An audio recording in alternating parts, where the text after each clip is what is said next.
नहमदुहु व नसल्ली अला रसूल करीम, अम्मा बाद, फ़अऊज़ु बिल्लाहि मिनश शैतानिर रजीम, बिस्मिल्लाहिर रहमानिर रहीम। किसी ज़माने में अगर ताउन फैल जाए, हर आदमी मुतफक्किर हो जाता है कि हमारे घर में कहीं चूहा ना आ जाए, यानी चूहे के जरासीम से डर रहा है हर आदमी है।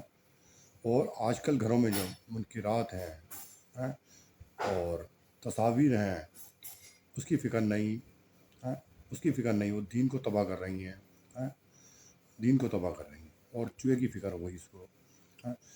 एक मरतबा हज़रत अली रज़ियल्लाहु ताला अन्हु किसी के घर तशरीफ़ ले गए, वहाँ तस्वीर देखी, फ़ौरन वापस आ गए। तो बरक़ात हमारी इसलिए ख़त्म हो रही है। वज़ाइफ से बरक़ात का हुसूल नहीं हो सकता, रोज़ी में बरकत नहीं हो सकती जब तक आप आइन शरीयत के मुताबिक और गुनाहों से बचने के साथ वजीफ़ा नहीं पढ़ेंगे, तब वजीफ़े का असर होता है। वजीफ़ा खाली वजीफ़े पढ़ने से आपकी परेशानी दूर नहीं होगी और बढ़ जाएगी। आप अगर शरीयत के मुताबिक और जो है गुनाहों से बच के चल रहे हैं तो वजीफ़ा काम कर जाएगा। समझ में आई बात? ये है। और फ़िक़ह कहाँ से? कुरान हदीस से फ़िक़ह निकला है। हुज़ूर अक़दस मोहम्मद मुस्तफ़ा सल्लल्लाहु अलैहि वसल्लम ने फ़क़हा की तारीफ़ बड़ी यही है कि एक फ़क़ीहा हज़ारों आबिद पे भारी है, क्योंकि फ़िक़ह कुरान से ही निकला है। फ़िक़ह को समझना आसान है, मसाइल समझना आसान है। मसाइल एक जगह मिल जाएंगे आपको, हर किताब में एक जगह मसला मिल जाएगा, लेकिन कुरान हदीस को समझना बहुत मुश्किल है।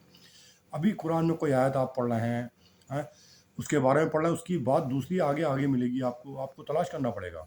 यानी एक आयत अल्लाह ताला ने सूरह बकर में कुछ आयत तुम्हें बता दिया, कुछ बात पता चला सूरह बकर में बता दी, उसको मुकम्मल करने के लिए पता चला सूरह निसा में जाना पड़ेगा, शायद ये उलमा कराम बताएंगे। उलमा कराम का हम पे बहुत बड़ा एहसान है जो हमारे तक हुज़ूर अक़दस की तालीमात को पेश कर रहे हैं और अपनी मेहनत से हमें दीन नशर कर रहे हैं। उलमा कराम की ताज़ीम किया करो। तो हज़ारों आबिद पे फ़ुक़हा भारी है, यानी फ़क़ीहा मसाइल जिस पे हराम की तमीज़ उसे पता होगी, हराम क्या है और हलाल क्या है। और कुरान हदीस को समझना आसान नहीं है, फ़िक़ह को समझना आसान है। हम फ़िक़ह से दूर होते जा रहे हैं। समझ में आई बात? शरीयत एतदाल को चाहती है। अल्लाह तबारक ताला ने शरीयत को अपने हुज़ूर के ज़रिए तमाम तालीमात को एतदाल के साथ समझाया, यानी शरीयत ऐन एतदाल पर मौक़ूफ़ है। एतदाल के साथ चलो, ना ज़्यादती ना कमी, यानी ना इफ़रात ना तफ़रीत। और ग़िज़ा भी आप खाते हैं ना जिस्म पे, तो ग़िज़ा में भी एतदाल की ज़रूरत है। अगर आप हद से तजावुज़ कर गए, यानी ग़िज़ा ज़्यादा खा ली तो बीमार पड़ जाओगे, कम खाई तो ज़ोफ़ हो जाएगा।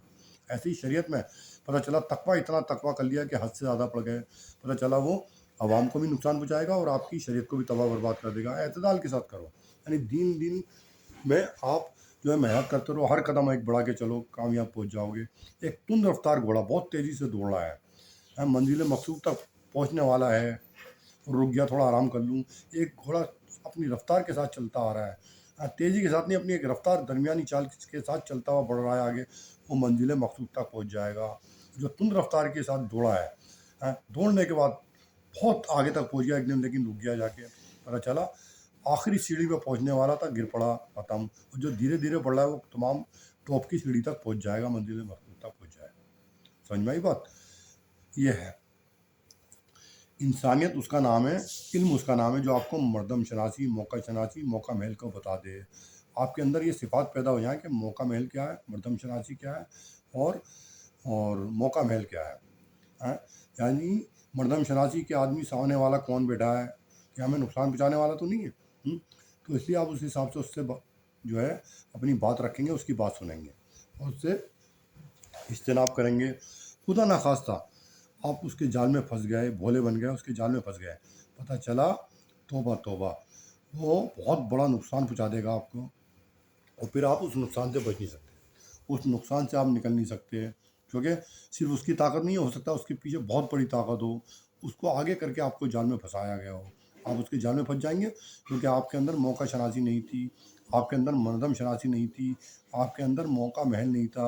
आप जाके उसकी नशत में बैठ गए, उसको अपने पास बिठा लिया, फंस गए, पर चला उसके पीछे बहुत बड़ी ताकत थी, और नहीं फंसोगे, फिर निकल ही नहीं सकते वहाँ से। पता चला आपके ज़रिए दूसरों को फंसाते चले जाएंगे, यानी आपके ज़रिए दूसरे ख़ानदान फंसते चले जाएंगे। समझ में आई बात? सारी बात बता दी। तो इसलिए एक और बात अर्ज़ कर देता है बंदा, लिखा है कि तकलील से تکمیل کو پہنچ جاتا ہے عمل، کوئی تقلیل ہے وہ تکمیل تک پہنچا دے گی، لیکن ایک کثیر ہے، کثیر عمل تکمیل کو نہیں پہنچتا۔ مثال کے طور پر اس کو مثال دی حضرت مولانا ابرول صاحب رحمۃ اللہ نے مواعظ کے ذریعے مجالس ابرار میں۔ کیا کوئی شخص ہے مدرسے میں کہتا ہوں 10 طالب علم کو رکھو، لیکن دیکھ کے رکھو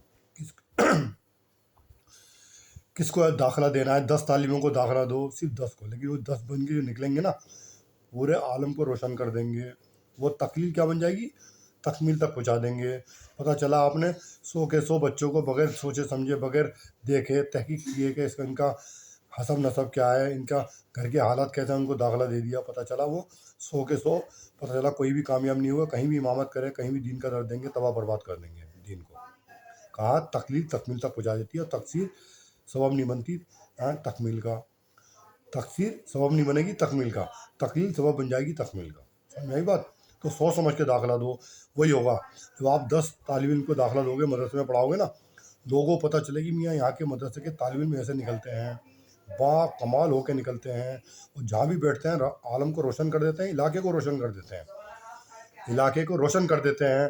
تو آپ کے مدرسے میں بھی لائن لگ جائے گی طالب علموں کی کہ ہمیں داخلہ دے دو جی، ہمیں دے دو۔ پھر اس میں سے آپ جیسے 200 بچے آ گئے اور آپ کا مدرسہ اہل ہے 100 بچوں کا پڑھانے کا، تو اس میں سے 200 میں سے آپ 100 بچوں کو داخلہ دے دو گے چھانٹ کے کہ ان کو دوں، یہ بچے اچھے ہیں، اچھے خاندان کے، سمجھا، یہ پڑھ جائیں گے، پھر وہ عالم کو روشن کریں گے۔ اور ایسے کسی کو داخلہ دے دیا، پتہ چلا وہ عالم کو روشن کیا کرے گا، اور تباہ برباد کر دے گا اپنے علم سے، جہاں بھی امامت کرے گا۔ سمجھ میں آئی بات؟ تو اس لیے سوچ سمجھ کے کیا تکمیل تک پہنچا دیتی ہے، تقصیر تکمیل کا سبب نہیں بنتی۔ سمجھ میں آئی؟ موقع شناسی، مردم شناسی اور موقع میں جس عالم کے اندر آ گیا وہ عالم کو روشن کر دے گا، اپنے آپ کو بھی بچا لے گا، اور جس میں تینوں صفات نہیں ہیں، علمی علم ہے، وہ خود بھی گڈھے میں گر جائے گا، اپنے پورے سب کو گڈھے میں گرا دے گا، اپنے مدرسے کو گڈھے میں گرا دے گا۔ سمجھ میں آئی بات؟ چونکہ RSS کی جماعتیں چاروں طرف پھیلی ہوئی ہیں، پھر پتہ چلا وہی ہوگا، وہ RSS کے ہاتھوں میں ناچے گا، جیسے کچھ جماعتیں RSS کے کہنے پہ کام کر رہی ہیں۔ یہ سب خلاصہ ہو چکا، YouTube پہ جائیے، سب پتہ ہے آپ کو۔ سمجھ میں آئی بات؟